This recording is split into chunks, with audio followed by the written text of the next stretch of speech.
Pasensya kay mga higala, medyo naputol tagkalit sa atong live. Nibuong ko ngano naputol ta. Okay mga igsuon, balik ta sa atong hisgutan karon.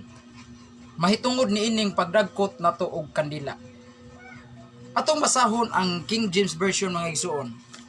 Kanay yung sagarang gamiton sa atong mga higalang mga dili Katoliko, kining King James Version.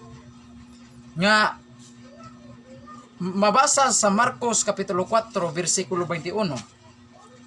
Naghisgot dinhi mga igsuon. Nag-ingon dinhi sa Marcos 4:21.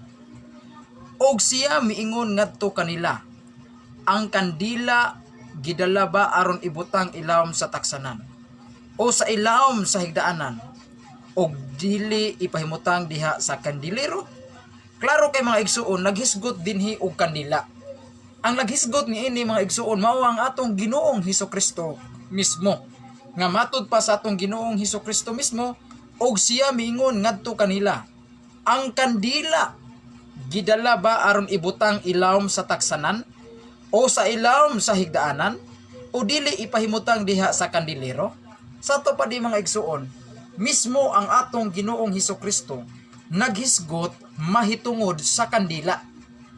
Kandol. Unya karon pangutana, niya pa batay laing basihan sa Biblia niini mga igsuon nga dagkutan gyud ang atong kandila? Kay naghisgot man si Kristo mga igsuon mahitungod niining kandila, no? Niya basahon nato ang Mateo 4:14-15, no? Mateo kapitulo 5 diay, Mateo kapitulo 5 bersikulo maayong pagtan-aw ni Jerly Cabanes Puentes. Maayong pagtan-aw kanimo sister. Kunya Mateo kapitulo 5 bersikulo 14 ngadto 15. Nag-ingon dinhi. Kay ang akong unang gigamit ang Marcos 4:21 man, no? Nga naghisgot si Kristo og kandila. Naghisgot si Kristo og kandila. Unya ni ay Mateo na pagyuy laing teksto nga atong ipares niini. Mateo 5:14-15 nag-ingon dinhi. Kamo ang kahayag sa kalibutan, ang usa ka syudad nga napahiluna ibabaw sa usa ka bungtod nga dili matago. Ni ang mga tawo magadagkot og usa ka kandila. Klaro kay mga igsuon, ani agyoy pagdagkot og kandila.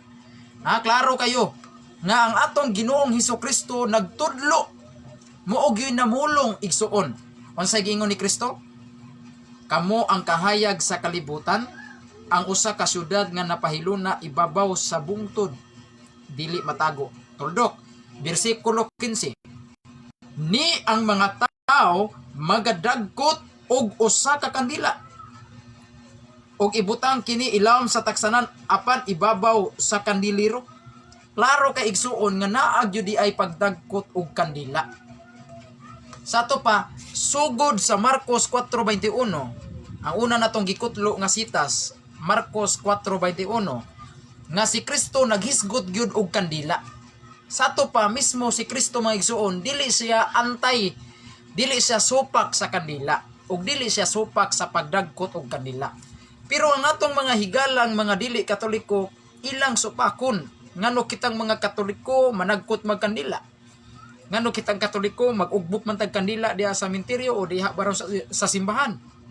Nga mismo ang atong Ginoong Hesukristo wala man musupak niya ng pagdagkot og kandila. Gani iya pa manggani kanang gihisgutan. Iya pa manggani kanang gihisgutan mga igsuon. No? Marcos 4:21 naghisgot si Kristo og kandila. O niya miingon si Kristo ang usa ka tawo magdagkot og kandila. Wa gyud miingon si Kristo nga ayaw mo pagdagkot anang kandila kay pinagano na. Sayop na. Wa gyud miingon si Kristo. Mao na mga higala nga kini di ay pagdagkot natong kandila kitang mga Katoliko dili gyud ay sayop. Kay ang atong Ginoong Hesukristo mismo mga higala mo'y unang naghisgot ni ana. Wa gyud mosupak si Kristo mahitungod niya ng pagdagkot og kandila. Gani iya pamanggani kanang gisgutan. Muna mga igsuon, kitang mga Katoliko kanang pagdagkot nato og kandila usa ka na siya ka part o kabahin sa atong tinuhuanon. Usa ka na siya kabahin nga usa ka na siya kabahin nga kanang part siya sa usa ka tinuhuan nga kalihukan.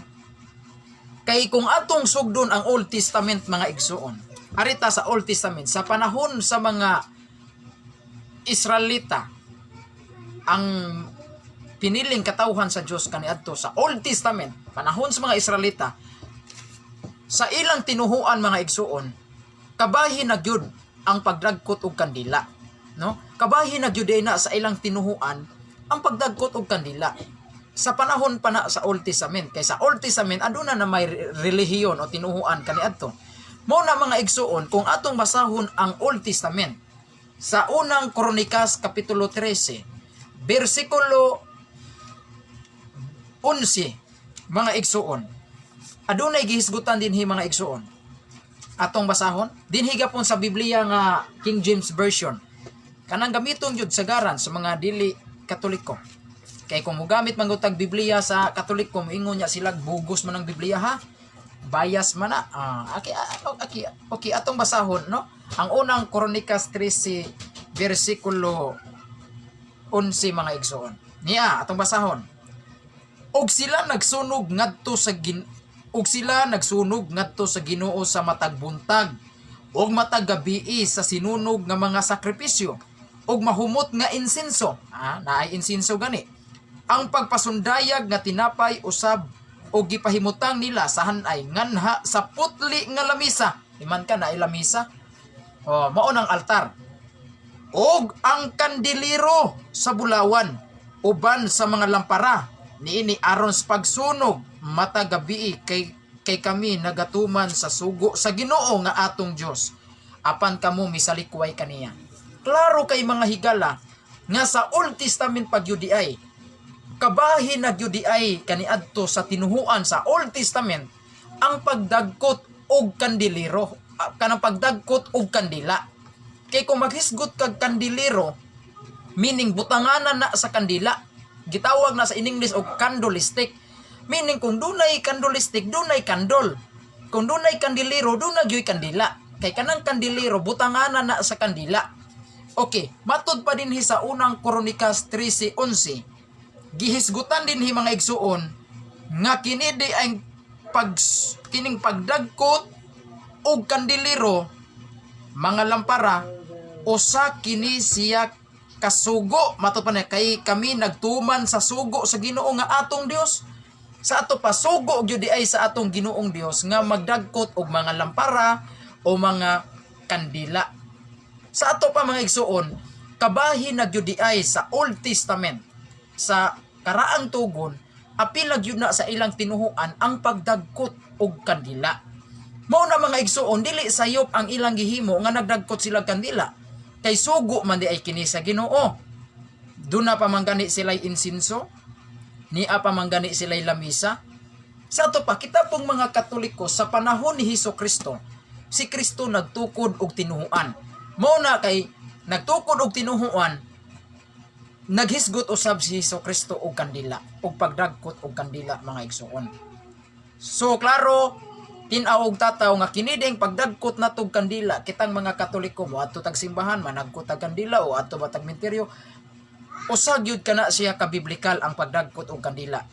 No? Dili gyud di ay kana siya sayop.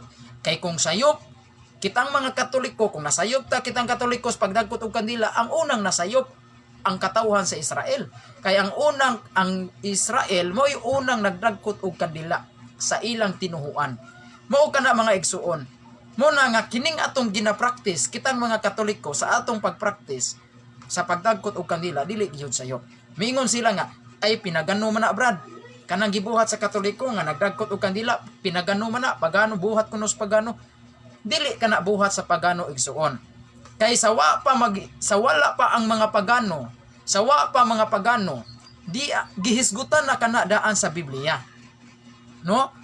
Kung ang mga pagano ni gamit man sila kandila, watay labot ni ana, ilaha pod na. Pero sawa pa ang mga pagano daan na kana gihisgutan sa Biblia nga ang katawhan sa Israel, no, ang katawhan sa Israel gihisgutan na gyud diha sa unang Kronikas 13:11 nga nagdagkot gyud sila og kandila. Mao na mga igsuon. Mao na mga higala og klaro og tataw nga kining kitang mga Katoliko sa atong pagdagkot og kandila usab jud kini siya ka biblikal. Una, ang una natong gigamit ang Marcos 4:21 nga si Kristo naghisgot og kandila. Unya ikaduhang tekstong gigamit nato Mateo kapitulo 5 bersikulo 14-15 nga naghisgot si Kristo nga ang tao magdagkot gyud og kandila. Ikatulong teksto nga atong gigamit ang Old Testament nga ang katauhan sa Israel kaniadto sa Old Testament nagdagkot na gyud sila kandila kabahin na gyud dina sa ilang tinuhuan.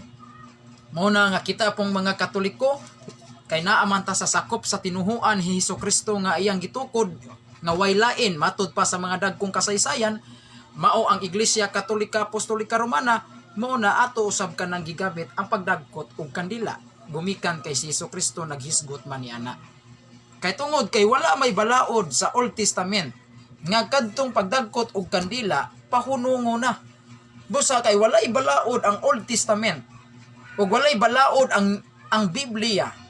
Ari na sa Biblia wala may balaod nga nakasulat sa Biblia nga dili na kapwedeng magdagkot og kandila.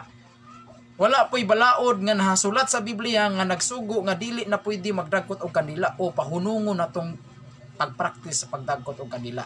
Busa nagpabilin gihapon kining balaura igsuon. Muna sa Old Testament gibansay na gyud kaniadto sa tinuhuan sa mga Hudaismo ang pagdagkot og kandila. Kay kana matud pa nila sa unang Kronikas 13:11 sugo kana sa Ginoo ang pagdagkot sa kandila.